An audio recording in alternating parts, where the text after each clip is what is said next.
Sore Bu Yuyun, bisa minta waktunya sebentar Bu? Selamat sore Bu Rusmini. Ya silakan Bu Rus. Bagaimana Bu? Saya ada yang mau saya ceritain sama Ibu nih tentang murid saya di kelas. Saya perhatikan murid saya sepertinya dia kurang antusias dalam mengikuti pembelajaran. Dan juga tugas yang saya berikan kemarin yang ngerjain hanya 50% tiap kelasnya.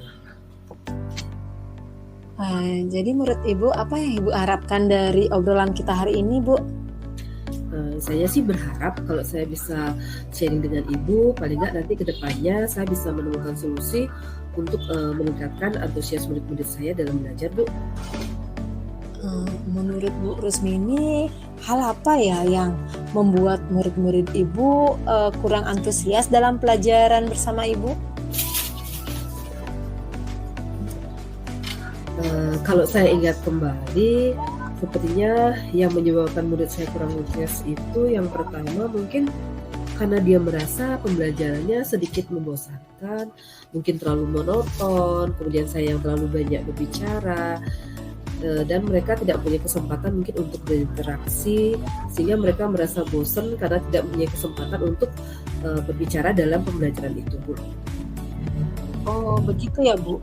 Kemudian kira-kira apa saja yang dapat membuat murid Ibu antusias dalam pelajaran Ibu?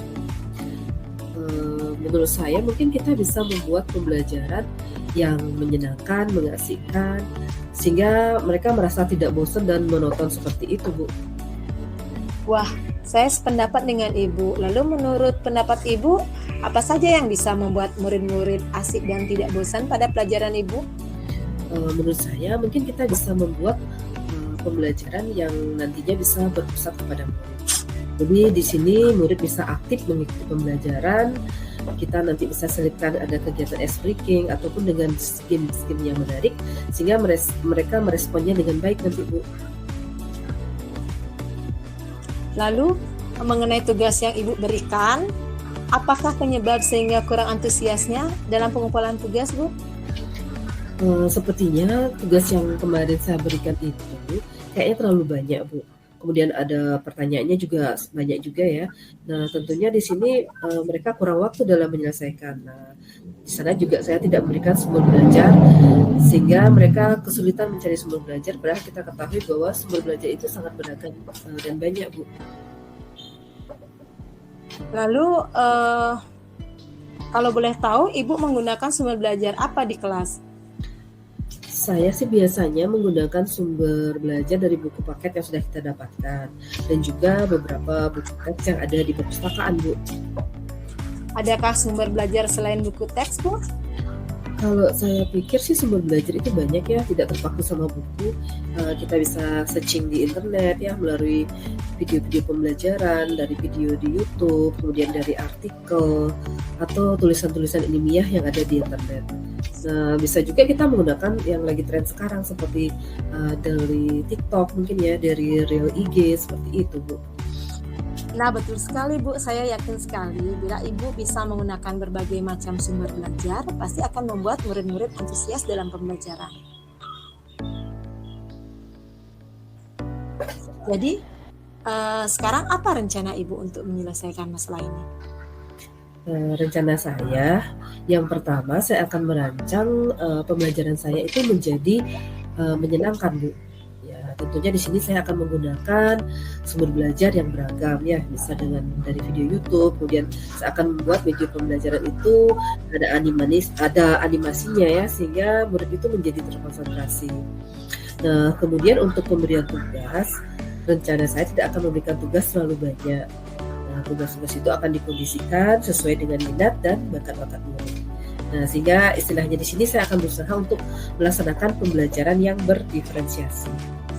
Sehingga murid terkesan tidak dipaksa, tetapi mereka mengerjakannya dengan senang hati dari dalam hati mereka ya. Nah, misalnya contohnya di sini mereka bisa menyelesaikan pengumpulan tugasnya sesuai bakat minat mereka. Ada yang bisa dengan drama, bisa dengan lagu, puisi, pantun, dan bisa juga dengan laporan digital, Bu. Oh, bagus sekali rencana Ibu. Mudah-mudahan berhasil ya, Bu. Kemudian, apa komitmen Ibu terhadap rencana Ibu itu?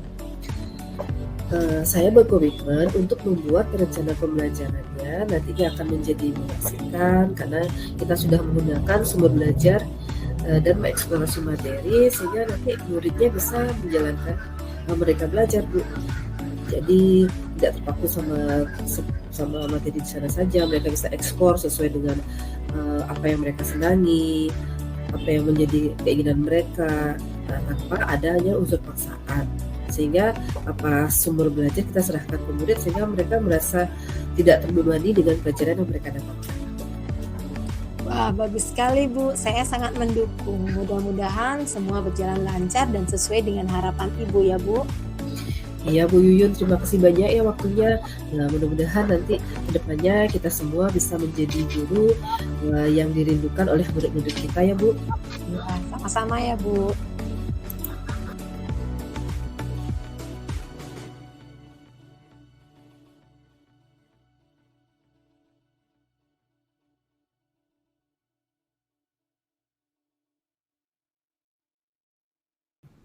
Selamat sore Bu Rusmini, bolehkah saya meminta waktunya? Saya ingin bercerita tentang apa yang saya rasakan akhir-akhir ini Bu di sekolah.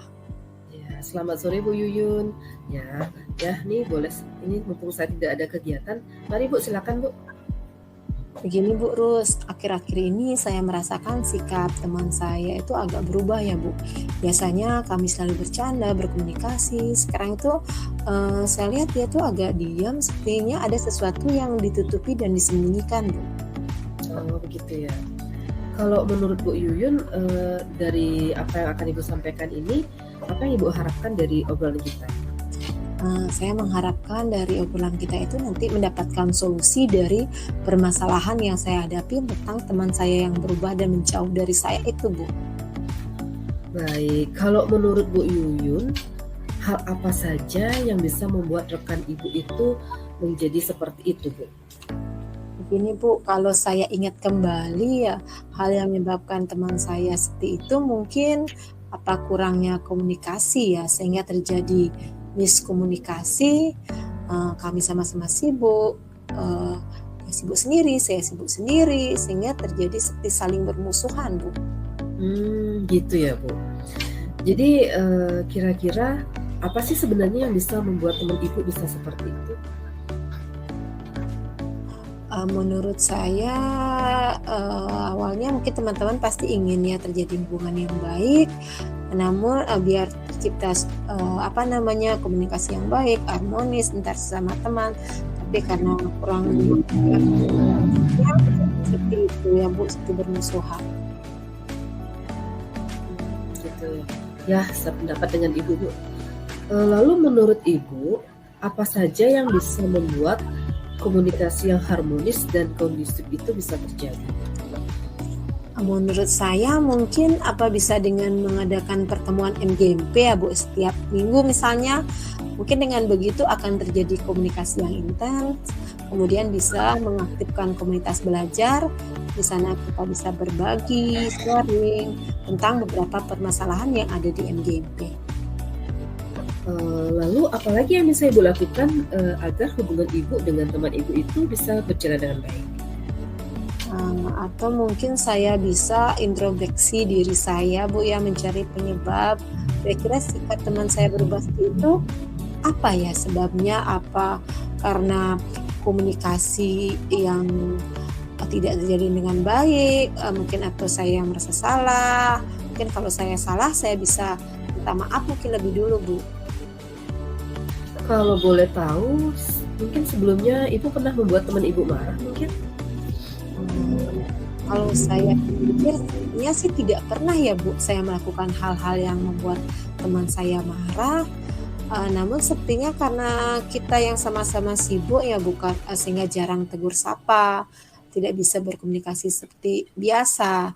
Jadi terkesan, saling bermusuhan dan saling marah seperti itu Bu. Kalau seperti itu, kira-kira langkah Ibu selanjutnya agar komunikasi Ibu bisa seperti itu gimana caranya kira-kira? Mungkin ya, saya bisa berencana mungkin lebih dulu ya Bu ya menghubungi teman saya untuk bisa menyelesaikan permasalahan tersebut. Bisa saling introspeksi diri, mungkin saya yang akan mengawali lebih dulu untuk minta maaf sama teman saya tersebut. Ya, betul sekali ya Bu ya. Saya yakin bila Ibu mau mendahului minta maaf dan mengajak berkomunikasi, saya yakin hubungan pertemanan Ibu akan terjalin dengan baik. Nah, jadi sekarang apa rencana Ibu untuk menyelesaikan masalah ini?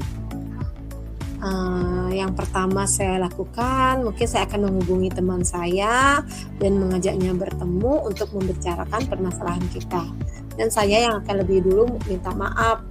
Kemudian kami akan merencanakan program untuk pertemuan di MGMP agar bisa ada kegiatan di komunitas, bisa saling berbagi praktik baik, sehingga bisa berkolaborasi dan tercipta komunikasi yang baik, Bu.